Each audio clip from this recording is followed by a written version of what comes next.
Welcome back to another BUC-EE'S video. Today's Saturday, April 6, 2024. We're in Huber Heights, Ohio, near the location of the first ever BUC-EE'S in Ohio. Last time we brought you a video was January.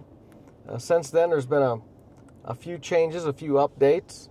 At the end of last month, the mayor of Huber Heights announced that Ohio Department of Transportation and Montgomery County have approved the interchange updates that are going to be needed for the BUC-EE'S at I-70 and 235. He also said that they expect BUC-EE'S to be back at the Planning Commission soon with the details of the final plans. Also, one of the two old gas stations that's set in front of the front of the property where the BUC-EE'S is going to go is being demolished as we speak. We actually got some footage of the cleanup. The building's already down.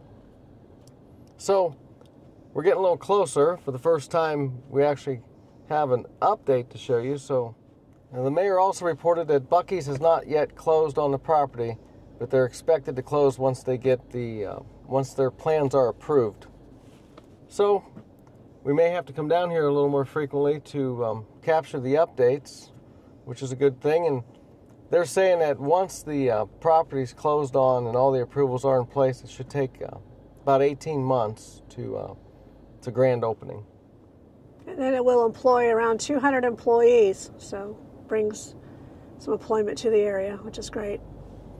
So it's going to be a short one, but we have something new to show you today. So if you like the video, give it a thumbs up and go ahead and subscribe so you can catch all the updates as the BUC-EE'S construction progresses down here in Huber Heights for the first BUC-EE'S in the state of Ohio.